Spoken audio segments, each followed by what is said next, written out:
kultivator di modern. Salam kultivasi. Kali ini kita akan membawa alur cerita. Kita langsung saja menuju ke videonya. Terima kasih sudah stay tune di channel ini. Mimin akan usahakan selalu update alur ceritanya. Jadi harap beri dukungan subscribe. Jangan lupa like dan komen biar seru. Oke lah, tak perlu berlama-lama lagi. Kita langsung saja ke alur ceritanya.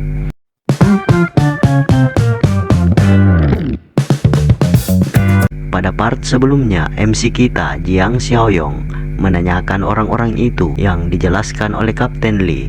Mereka adalah sampah dari Gunung Bicui bagian selatan. Kapten Li memanggil dua orang yang berseragam kuning yang bernama Li Chao dan Chen Ji untuk menjelaskan keadaan di villa Gunung Bicui, karena mereka berdua merupakan pelarian dari sisi selatan.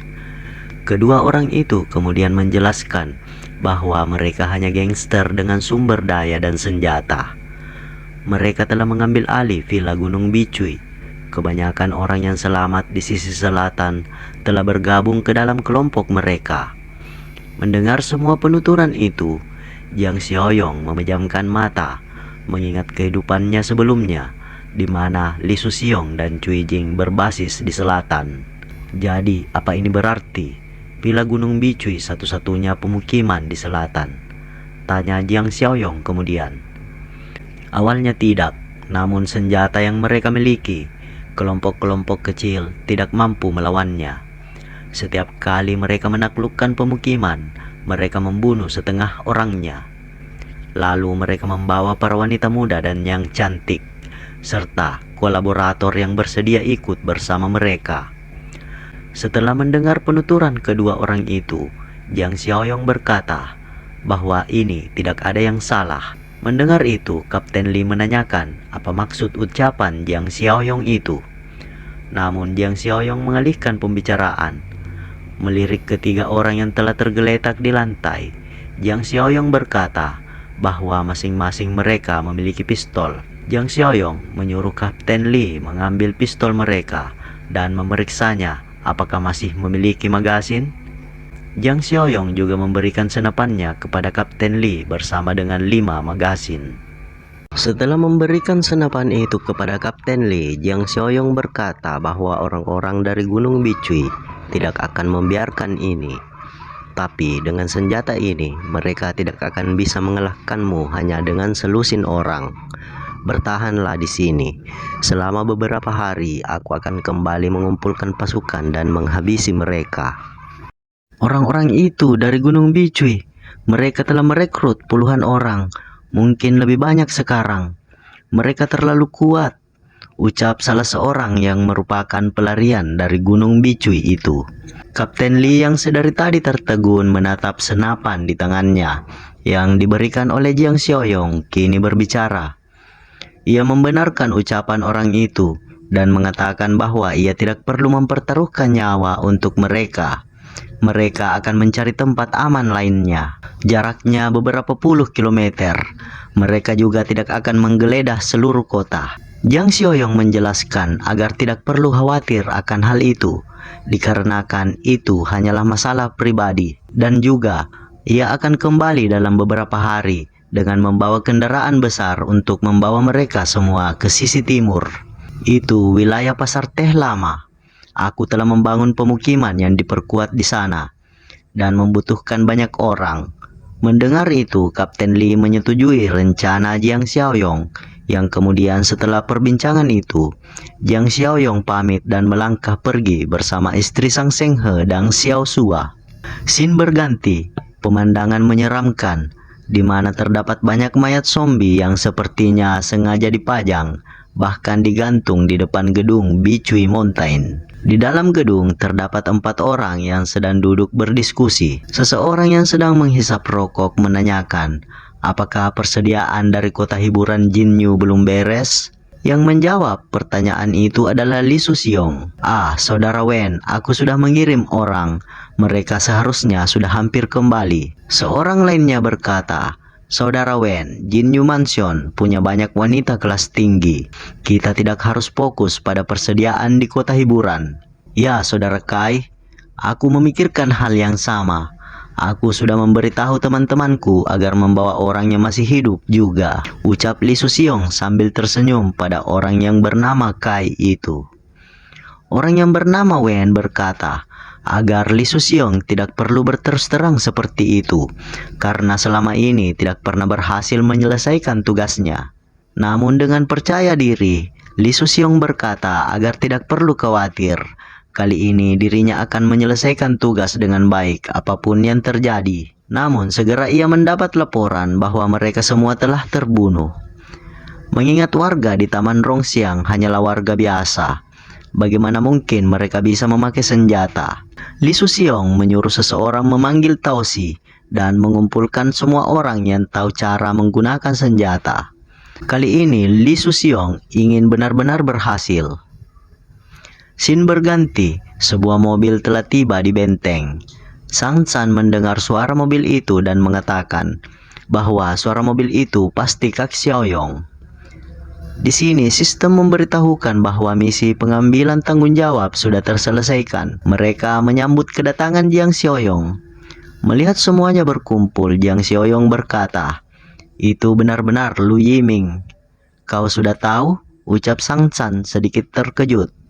Jiang Xiaoyong kemudian menyuruh Sang Ci membawa Xiaosua dan ibunya ke kamar dan memintanya berkumpul kembali di ruang perawatan sesudah itu.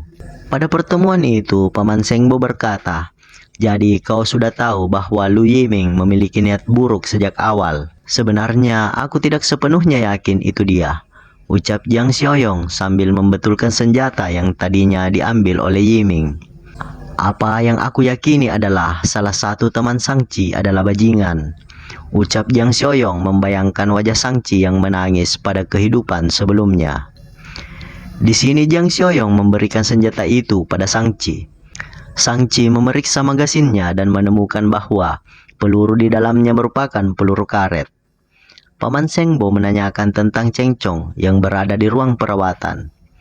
Sambil berjalan menuju pintu ruang perawatan, Jiang Xiaoyong menjawab bahwa Cheng Chong merupakan mutan langka. Jiang Xiaoyong mengingat kembali sebelumnya, di mana sebelum ia berangkat ke perkotaan untuk misi penyelamatan anak dan istri Sang Seng He, dirinya telah menginstruksikan pada Cheng Chong agar melakukan tugas. Bahkan Jiang Xiaoyong melakukan beberapa tes untuk meyakinkan bahwa Cheng Chong yang bermutasi memiliki kecerdasan. Dijelaskan bahwa setelah apokalips, mereka yang telah terinfeksi oleh sumber dunia lain memiliki kesempatan untuk menjadi mutan. Mereka memiliki kecerdasan atau potensi yang jauh lebih besar daripada zombie biasa. Dan mereka bahkan menyimpan fragmen kenangan masa lalu. Untungnya Cheng Chong adalah sangat langka di antara yang langka. Setelah menjelaskan hal itu, Jiang Xiaoyong membuka pintu ruang perawatan dan terlihat Cheng Chong sedang menginjak kepala Yiming. Cheng Chong terlihat menyeringai, namun sepertinya sedang melambaikan tangannya kepada mereka. Jiang Xiaoyong berkata, "Tidak perlu menahannya, habisi saja dia." Mendengar perintah Jiang Xiaoyong, Cheng Chong menyeret tubuh Yiming keluar dari ruang perawatan, melewati Sang Ci. Di sini Sang Ci menyapa Cheng Chong, namun Cheng Chong menyeringai ke arah Sang Ci, lalu menyerang tubuh bagian bawah Sang Ci. Dengan sedikit menghindar, Sang Ci mengetahui bahwa itu hanyalah candaan Cheng Chong yang biasanya dilakukan. Sialan, sepertinya dia masih ingat. Sebagai zombie, dia masih belum bisa menjaga tangannya sendiri, ucap Sang Ci karena merasa meskipun Cheng Chong sudah bermutasi menjadi zombie, namun itu tetaplah Cheng Chong. Waktu telah berlalu. Jiang Xiaoyong tengah beristirahat sambil menatap layar sistem, di mana terdapat pemberitahuan pencapaian tersembunyi, yaitu memiliki pendamping zombie. Jiang Xiaoyong juga memeriksa toko sistem. Di sana terdapat beberapa persediaan: kotak persediaan penyelamatan hidup, kotak persediaan senjata, dan kotak persediaan teknologi tinggi. Di sini Jiang Xiaoyong baru melihat kotak persediaan nomor 2, yaitu persediaan senjata. Melihat harganya sangat mahal, Jiang Xiaoyong memutuskan untuk mulai membuka agar tidak memakan tempat. Kotak penyelamatan hidup berisi penghambat infeksi interdimensi. Efeknya memiliki kesempatan untuk memblokir infeksi dari dunia lain, namun tidak dapat mengembalikan mutasi yang sudah terjadi. Kotak persediaan senjata merupakan senjata penembak jitu khusus. Jiang Xiaoyong juga membuka misi yang sedang berlangsung, yaitu misi merekrut orang yang selamat dari Taman Rongxiang. Sementara itu, dari atas benteng, tubuh Yiming dijatuhkan keluar benteng dari ketinggian oleh Cheng Chong. Scene kemudian berganti keesokan harinya. Mereka semua telah berkumpul untuk berlatih menembak. Jiang Xiaoyong menginstruksikan agar mulai hari ini mereka latihan menembak setiap hari selama 1 jam. Jiang Xiaoyong juga mengatur agar Shang-Chi dan yang lainnya menyiapkan beberapa ruangan. Karena hari ini Jiang Xiaoyong akan merekrut beberapa orang yang selamat dari Taman Rongxiang dan akan membawanya hari ini. Jiang Xiaoyong memanggil Cheng Chong dan mengajaknya bersamanya. Di sini Cheng Chong terlihat menggunakan pengaman di wajahnya. Singkat cerita, Jiang Xiaoyong dan Cheng Chong telah berada di luar. Di tengah jalan terdapat sebuah bus, di mana terdapat banyak mayat yang berserakan. Bahkan supir bus itu juga telah bermutasi menjadi zombie. Mereka segera melumpuhkan zombie yang tersisa dan masuk ke dalam bus. Jiang Xiaoyong memberikan kunci pengaman wajah pada Cheng Chong agar membukanya. Jiang Xiaoyong berkata, "Kau tidak perlu pengekangan itu saat hanya ada kita. Tapi setelah sampai di Taman Rongxiang, pastikan memasangnya kembali supaya kau tidak menakuti siapapun." Sementara itu, Li Suxiong dan komplotannya terlihat bersiap menuju Taman Rongxian dengan membawa persenjataan. Li Suxiong berkata, "Sial, aku tidak percaya dengan orang sebanyak ini. Kita tidak dapat meruntuhkan Taman Rongxiang." Jiang Xiaoyong dan Cheng Chong, si zombie unik itu, juga sedang dalam perjalanan mengendarai bus. Terlihat bus mereka terus menabrak zombie yang dijumpainya di jalan. Sementara itu, di gedung 8 Taman Rongxiang, Kapten Li, mereka semua berkumpul duduk melingkar makan bersama. Ketika itu, Xin Xuan mendengar suara deru mesin mobil dan mengira Jiang Xiaoyong telah kembali untuk mereka. Kapten Li memperingatkan agar jangan terburu-buru dan sebaiknya diperiksa terlebih dahulu.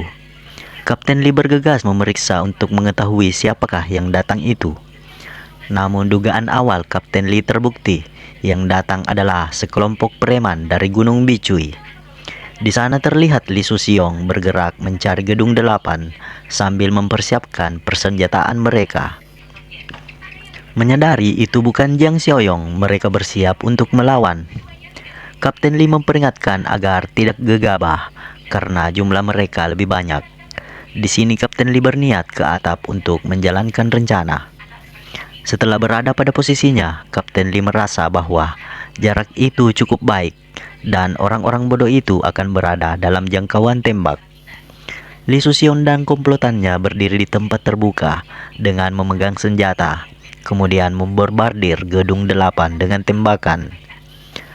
Setelah tembakan dihentikan, Li Suxiong baru saja ingin menggunakan pengeras suara, akan tetapi pria di sampingnya tertembak tepat di kepalanya, yang segera membuat Li Suxiong dan komplotannya tersadar bahwa terdapat sniper yang bersembunyi.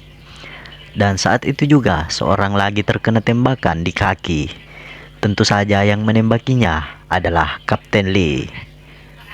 "Waspada terhadap snipernya, itu sniper otomatis," teriak kawanan Li Suxiong panik. Li Suxiong kemudian bergegas bersembunyi di balik tembok. Ia menggerutu karena sebelumnya yang mereka laporkan hanyalah bahwa mereka hanya memiliki pistol.